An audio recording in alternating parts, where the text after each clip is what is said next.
Bharat America మధ్య ద్వైపాక్షిక వాణిజ్య ఒప్పందం కోసం ఉన్నత స్థాయి చర్చలు ప్రారంభమయ్యాయి.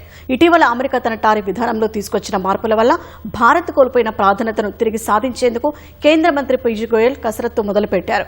జూలై 24తో అమెరికా తాత్కాలిక టారిఫ్ గడువు ముగియనున్న నేపథ్యంలో ఆలోపే మధ్యంతర డీల్ కుదుర్చుకోవాలని ఇరు దేశాలు భావిస్తున్నాయి.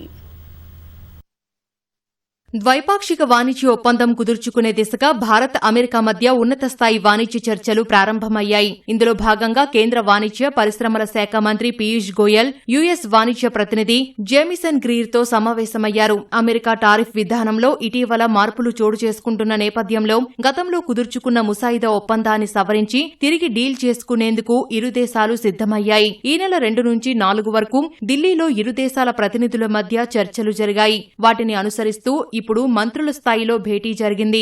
భారతీయ వస్తువుల దిగుమతులపై గతంలో ట్రంప్ ప్రభుత్వం విధించిన 50% టారిఫ్లను అమెరికా సుప్రీంకోర్టు కొట్టివేసింది. దీని స్థానంలో ఫిబ్రవరి 24న అన్ని దేశాలపై 150 రోజుల పాటు 10% తాత్కాలిక టారిఫ్ను ట్రంప్ సర్కారు విధించింది. ఈ గడువు జూలై 24తో ముగియనుంది. ఈలోపే ఇరు దేశాల మధ్య మధ్యంతర వాణిజ్య ఒప్పందాన్ని ఖరారు చేయాలని అమెరికా, భారత్ లక్ష్యంగా పెట్టుకున్నాయి.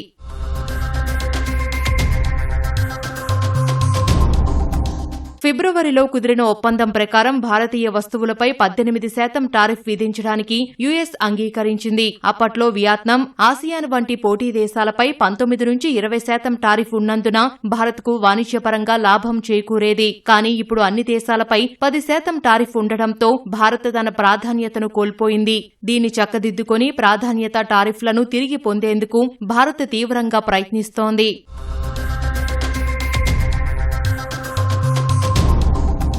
గతంలో అంగీకరించిన ముసాయిదా ప్రకారం అమెరికాకు చెందిన పారిశ్రామిక వస్తువులు, డ్రైడ్ డిస్టిలరీస్ గ్రెయిన్స్, పశువుల దాణా, తాజా, ప్రాసెస్ చేసిన పండ్లు, సోయాబీన్ నూనె, వైన్ తదితర వ్యవసాయ ఉత్పత్తులపై పన్నులను తగ్గించేందుకు లేదా పూర్తిగా తొలగించేందుకు భారత్ అంగీకరించింది. అంతేకాకుండా రాబోయే 5 ఏళ్లలో $500 బిలియన్ విలువైన అమెరికన్ ఇంధన ఉత్పత్తులు, విమానాలు, విమాన విడిభాగాలు, సాంకేతికత ఉత్పత్తులు, కోకింగ్ కోల్ కొనుగోలు చేస్తామని భారత్ ప్రకటించింది. ప్రస్తుతం మారుతున్న టారిఫ్ల దృష్ట్యా ఈ నిబంధనలను ఇరు దేశాలు పునఃసమీక్షిస్తున్నాయి. 2025-26 ఆర్థిక సంవత్సరంలో భారత్కు రెండో అతిపెద్ద వాణిజ్య భాగస్వామిగా అమెరికా నిలిచింది. అమెరికాకు భారత ఎగుమతులు 0.92% స్వల్పంగా పెరిగి $87.3 బిలియన్ నమోదు కాగా, దిగుమతులు 15.95% పెరిగి $52.9 బిలియన్ చేరుకున్నాయి. అయితే వాణిజ్య మిగులు 2024-25లో $40.89 బిలియన్ నుంచి